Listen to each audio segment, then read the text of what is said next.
उत्तर प्रदेशमधल्या नूरपूर या गावातली ही घटना आहे। ते गाव मुस्लिम बहुसंख्या असलेलं गाव आहे आणि त्या ठिकाणी फक्त अतिशय थोडी अशी दलित समाजाची काही घरं आहेत। म्हणजे त्याच्यातली समाज रचना ऐकून लक्षात घ्या, त्या गावाची मुस्लिम बहुसंख्या आहेत आणि दलितांची फक्त काही घरं आहेत। या दलितांवरती गेल्या महिन्याभरामध्ये 4-5 अशा घटना घडल्या अत्याचार करण्याच्या ह्या मुसलमानांकडून। आता विषय कसा गैरसोयीचा आहे बघा, उत्तर प्रदेशमध्ये निवडणुका आहेत। जर दलित विरुद्ध हिंदू सवर्ण असं जर काही ठिकाणी संघर्ष घडलेला असेल की लगेच त्याला प्रसिद्धी मिळते।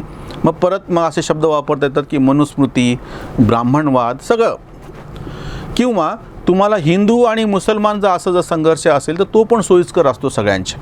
म्हणजे त्याच्यामध्ये विशेषतः समजा एखाद्या मुस्लिम पीडित असेल त्याच्यावरती जर हिंदूंनी अत्याचार केला असेल तर तो विषय पण भडक करता येतो। राष्ट्रीय माध्यमं त्याच्या चावून चर्वण करतात। हे आपण दादरीच्या प्रकरणात अखिलेशच्या बाबतीमध्ये पाहिलेलं आहे।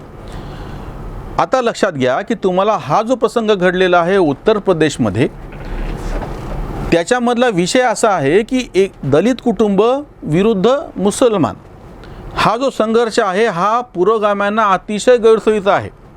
म्हणजे ज्या ठिकाणाहून आपण हा व्हिडिओ करतो आहोत त्या औरंगाबादला राजकीयदृष्ट्या जे युती झाली होती मीम आणि भीम, MIM मुस्लिम इत्तेहादुल मुसलमीन हा जो पक्ष आहे ओवेसींचा, आणि त्यांनी वंचित बहुजन आघाडी प्रकाश आंबेडकरांबरोबर युती केली होती। म्हणजे मीम आणि भीम हे कसे एकत्र आहेत असं एक वातावरण महाराष्ट्रामध्ये 2019च्या लोकसभेच्या वेळेस वंचित बहुजन आघाडींनी तयार केलेलं होतं। त्याचा फायदा म्हणून त्यांना त्यांची एक जागा निवडून पण आली।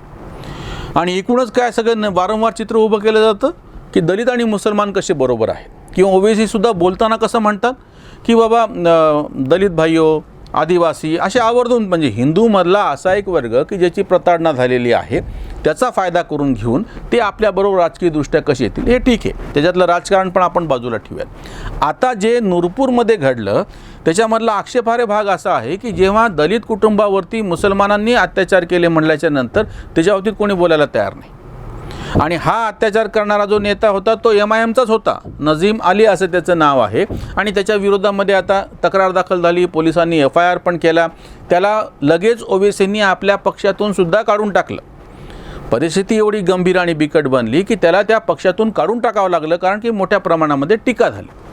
आपण चर्चेचा जो मुद्दा घेतलेला आहे तो असा आहे की त्याच्या ठिकाणी जे कोणी प्रत्यक्षामध्ये गुन्हेगार होतील त्यांच्या बाबतीमध्ये काय पोलीस कारवाई होईल, न्यायालयीन चौकशी होतील, अजून बाकीच्या गोष्टी होतील, खरं खोटं काय यायचं ते समोर येईल। आपण जी चर्चा करतो ते लक्षात घ्या की जेव्हा केव्हा तुमच्या सोयीस्कर असतं की ज्याच्यावर अन्याय झाला आहे तो, ज्याच्यावर अत्याचार झालेला आहे, जो पीडित आहे तो आणि जो करणार आहे तो, हे जर आपल्या सोयीस्कर असतील तरच माध्यमं फक्त त्याच्यावरती बोलतात।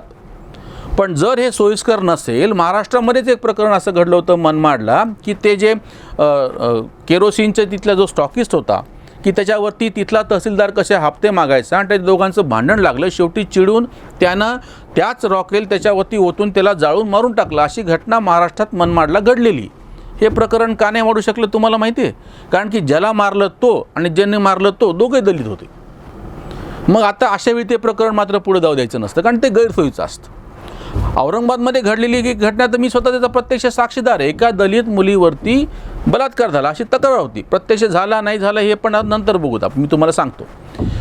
ती तक्रार केल्याच्या नंतर पोलीस स्टेशनमध्ये आम्ही जाऊन बसलो। 6 तास तिथं बसल्याच्या नंतर प्रत्यक्ष तक्रारच नोंदवल्या जात नव्हती। शेवटी त्या पीडित मुलीची आजी, आई तर तिथं आलीच नव्हती समोर, मुलगी तर अर्थात असायचा काही प्रश्नच नाही। शेवटी आम्हाला म्हणजे अगदी शांतपणे पण असं येते ना असं म्हणली की भाऊ तुम्ही इथं बसू नका, तुम्ही निघून जा, कारण की ज्यांनी हिच्यावरती बलात्कार केला तो आमचाच जातवाला आहे।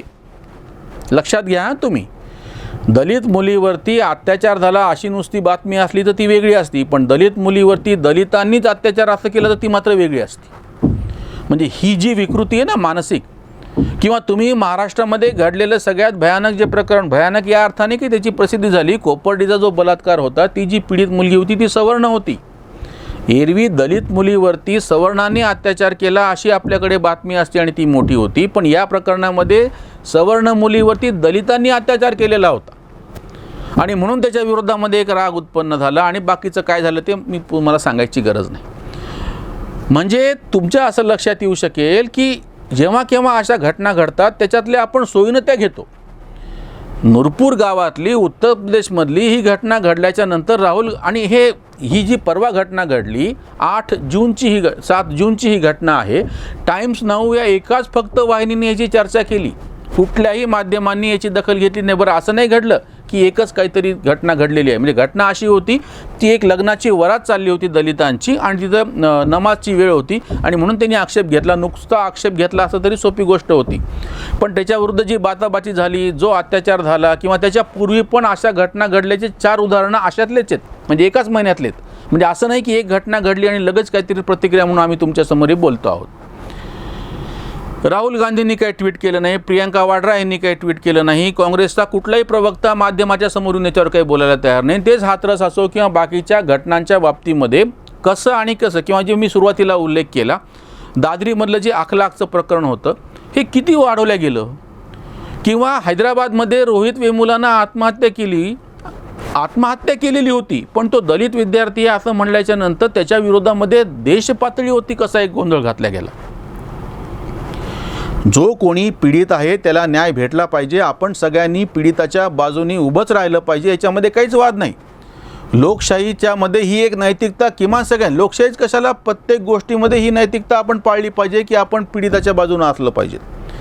वाईट याचं वाटतंय की जो मुद्दा आम्हाला तुमच्यासमोर मुद्दाम चर्चेला ठेवायचा आहे की आपण पहिले पीडिताची जात काय, धर्म काय हे पहिले पाहणार, त्याच्यावरती अन्याय अत्याचार करणारा कोण आहे हे दुसऱ्यांदा पाहणार आणि मग त्याची तीव्रता ठरवणार. तोपर्यंत आमचं रक्त शांत बसलेलं असतं. आपल्याकडे तर आता अशी पद्धत झालेली आहे की शक्यतो समाज कल्याण खातं हे दलिताला द्यायचं. राज्य मंत्रिमंडळामध्ये तुम्ही शोधून बघा आवर्जून, कारण की याच्यातले बहुतांश विषय दलितांशी निगडीत असतात. दलितांच्या संबंधित एखाद्या खात्याला जर सवर्ण मंत्री दिला आणि काही जर गोंधळ झाला त्याचे वेगळे परिणाम होतात, म्हणून ते खातं दलिताला द्यायचं. पण ह्याच्यातून निष्पन्न काहीच होत नाही, त्या खात्यातला भ्रष्टाचार कमी झालेला नसतो, फक्त त्याची वाच्यता होत नाही. किंवा आदिवासी खातं आवर्जून आदिवासी अशा एखाद्या आमदाराला दिल्या गेलेलं असतं का, तर त्या खात्यातला भ्रष्टाचार तीव्रतेने समोर येत नाही. यापूर्वी पण असं झालेलं आहे की हे जे आदिवासी खाते आहे त्यांच्यामध्ये वेगवेगळ्या योजनांमध्ये जो भ्रष्टाचार होतो, तो जर तो अधिकारी, तो मंत्री, प्रमुख, त्याच्यातले ते सगळे सचिव वगैरे हे जर दलित असतील तर त्याची जास्त वाच्यता होत नाही. ही जी आपली एक विकृत मानसिकता होऊन बसलेली आहे. लोकशाहीमध्ये प्रतिनिधी, एखादा पोलीस स्टेशनमध्ये जो इन्स्पेक्टर बसलेला असतो तो त्या जातीप्रमाणे बसलेला नसतो, जरी त्या जातीतून निवडून गेलेला असला तरी तो सगळ्यांच्या संरक्षणाची जबाबदारी घेऊन तिथं बसलेला असतो. जो आमदार म्हणून निवडून आलेला असतो तो जरी एखाद्या जातीसाठी राखीव जागा असेल त्याच्याप्रमाणे निवडून आलेला असेल तरीही तो प्रतिनिधित्व मात्र सगळ्यांचं करत असतो, हे आपण विसरले जातो. आणि मग अशा वेळी जेव्हा अशा घटना घडतात नूरपूरसारख्या, खरं तर अशा वेळी माध्यमांची पण ही जबाबदारी आहे, सामाजिक संस्थांची पण जबाबदारी, जे काही सत्य येईल ते समोर असावं. ते गैरसोयीचं असतं बऱ्याचदा. आत्ताची जी घटना घडली की दलितांवरती मुसलमानांनी केलेला अत्याचार आहे, पण तो गैरसोयीचा आहे कारण की आता उत्तर प्रदेशमध्ये निवडणुका आहे आणि हे विषय मांडणं पण पत्रकारांना का गैरसोयीचं वाटतं, कारण की जे समोरचे, समजा वर्तमानपत्रात दिलं तर वाचक असतील किंवा आताचे तुम्ही जे आमचे दर्शक असाल, की त्यांच्यामध्ये पण असे गट पडलेले असू शकतात आणि त्यांना मग ती गैरसोय होती. जो बोलणारा आहे त्याची जात काय, ज्या माध्यमावर तो बोलतोय तो कोण चालवतोय त्यांची जात काय, ते विषय कुठले म्हणते, त्यांचा धर्म कुठला, आणि त्याच्याप्रमाणे सोयीस्कर म्हणजे सत्यसुद्धा आपल्या सोयीनं स्वीकारायचं किंवा आपल्या गैरसोयीचं असलं तर ते बाजूलाच ठेवायचं, ही विकृती आहे.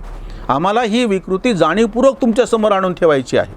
आपल्याकडे सातत्यानं ज्या ज्या काही घटना घडतात त्याच्यामध्ये कोण कोणाची जात काय हे पहिले शोधल्या जातं आणि ते शोधून त्याच्याप्रमाणे त्याची तीव्रता ठरवली जाते.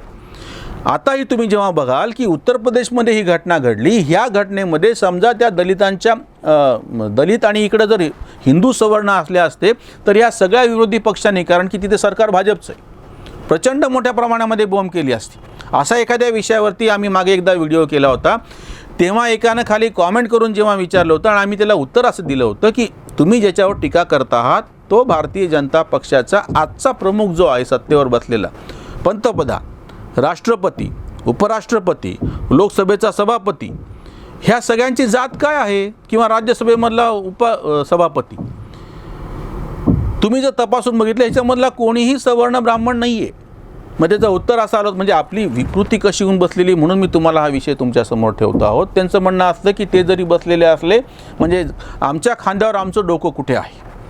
बहुजनांच्या खांद्यावरती मनुवाद्यांचं डोकं आहे. म्हणजे हे जरी तिथं बसलेले असले सत्तेवरती तरी हे सगळं चालतं रेशीमबागेतून नागपूरमधून. ही आपण टीका करत असताना लक्षात घ्या, कायमस्वरूपी जात आणि धर्माचे जर असे चष्मे लावून आपण बसलो तर अशा घटनांना आपण न्याय देऊ शकत नाही. आणि ही विकृती आहे आणि दुर्दैवाने माध्यमं पण समोर आणायला तयार नाहीत. हे सगळं बाजूला ठेवून पीडित हा पीडित आहे आणि त्यावर अत्याचार करणारा गुन्हेगार आहे, त्यांचा ठामपणे त्याच्याकडे बघून त्या गुन्हेगारांची शिक्षा झाली पाहिजे. न की त्याची जात, त्याचा धर्म पाहिला गेला पाहिजे, न की वेळ. आता निवडणुका तोंडावर आहेत, हा विषय घ्यायचा की नाही असं या प्रकरणात चालत नाही. असं जर केलं तर सामाजिक विकृती वाढत जाईल आणि आपण सगळे त्याचे बळी पडत राहू.